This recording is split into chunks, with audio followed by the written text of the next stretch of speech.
There are hundreds of survival games, but I don't know if we've ever had a cozy survival game before.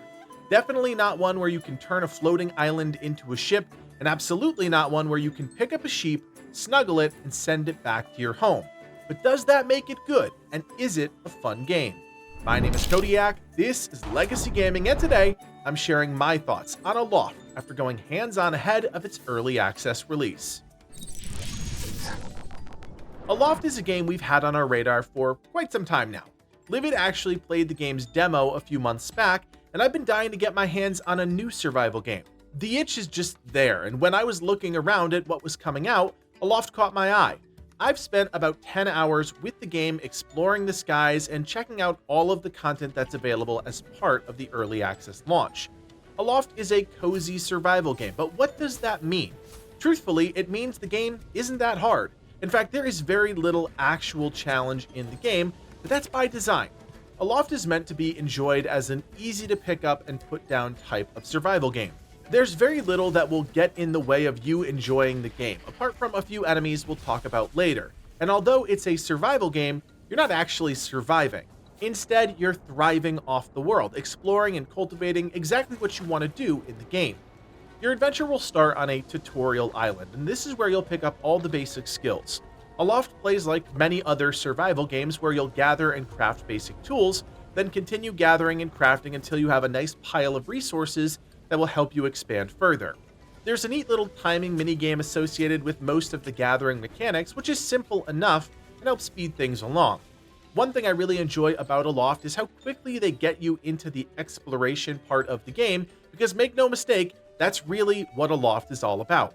At the end of the tutorial, you get the ability to craft your glider, and this is where everything really opens up. At its core, the game is about exploration, and once you have that glider, you can pretty much go anywhere you want and do anything within reason. From this point on, the world is more or less your playground, and with no real objectives, you can start to explore each uncharted island within the first zone, with the goal of unlocking the secret knowledge hidden around the world. The key to all of that is your glider, which you can use at any point. Not only is it necessary to get from island to island, but you can also use it to just get a better vantage point or scout around an island. Again, the game isn't looking to punish you by imposing too many durability and stamina restrictions, they simply want you to explore. The world is designed in such a way that clusters of islands are grouped together, and your glider can help you move between those different locations. Most of these early islands are going to be lush and peaceful. You'll want to take full advantage of this and explore, loot, and harvest everything you possibly can without destroying the biodiversity of an island. The real goal here, and I use that term very loosely, is to find the ancient knowledge nodes. Each time you do that, you unlock a new crafting recipe, and in the beginning of the game, it's essential to unlocking the basic things you need to build and convert an island into an airbase. If you are a builder, someone that doesn't mind devoting hours to crafting that perfect base, you're going to love this aspect of the game. Aloft doesn't have the most advanced building system, far from it, but building is simple and creating an airbase is unique, two things I look for when reviewing a survival game. You can dedicate hours to meticulously placing each piece, or just kind of be like me and slap down the essentials and get your island flying. The airbase allows you to leave that first set of islands and fly off into the unknown, and the further away you get from that initial pod, the more potential danger you can find. Scattered across the world are corrupted islands, and this is really the main challenge in the game. Corrupted islands are completely consumed by fungus and mushroom monsters. There's nothing too challenging about these, but they can catch you by surprise if you get swarmed by 2 or 3.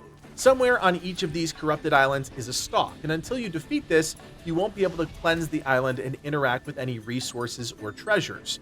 Again, the stalks aren't tricky, you just have to be careful of the mushroom enemies that spawn, or the tentacles that sometimes try to whack you away. If it's not clear, the challenge level in Aloft is minimal, and that's intentional. As I said in the intro, it is a cozy survival game, and difficulty is not the priority. These moments of challenge are offset by countless opportunities to explore, and through that exploration, craft and build. Those hidden knowledge locations I mentioned before will unlock larger items like sails and storage containers and crafting stations, but you'll need to discover dozens of other recipes yourself. I like this process, simple as it was. Using your workbench, you'd mess around with the various resources in your pack until a new combination was revealed. The game would even let you know what resources could be used in recipes at that moment by placing a yellow dot in the corner. Again, it's not overly complicated because that's not the point of the game. There's more recipes than I expected for early access and a good number of tools, and every time I discovered a new one, there was that little rush of dopamine. There's also a neat sketchbook feature that you eventually unlock.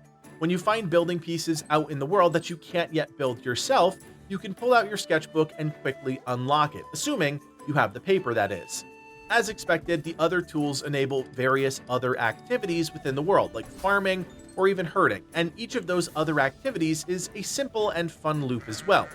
Cooking is very similar to crafting in that you combine items from your inventory and then stoke a fire for a short period of time to create some sort of food dish.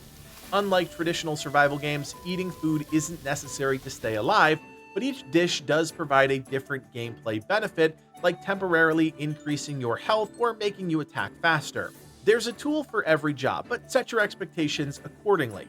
This isn't some multi-tiered crafting system that's 5 levels deep. Nope, it's just straightforward with a lot of quality of life features, like crafting from containers and sped up production when creating the same thing multiple times.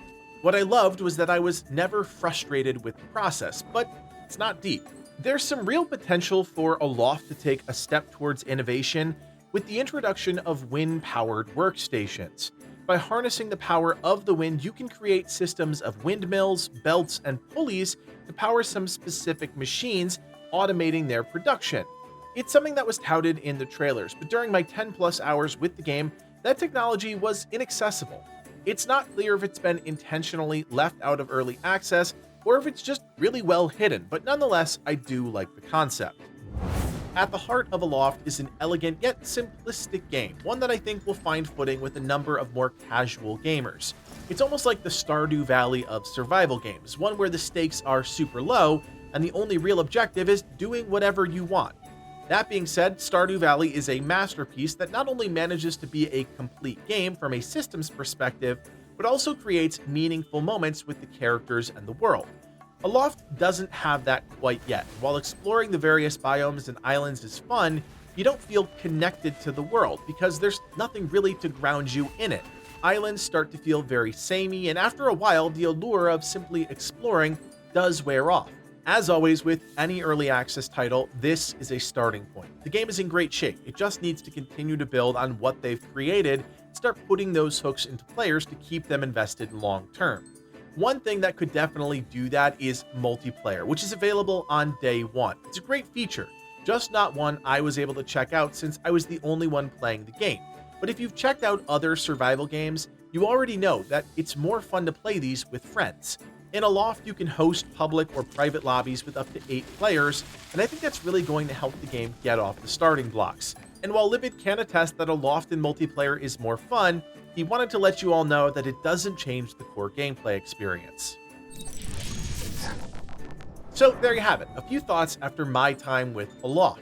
The game has potential and certainly speaks to a specific type of player, and if the team can continue to expand its offerings and build some real connections between the player and the world, I think they might be onto something.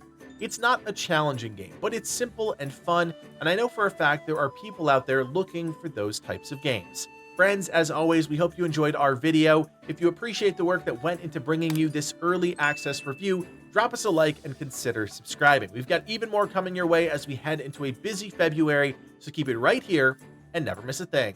My name is Kodiak, and from everyone here at Legacy Gaming, thanks for watching and play on.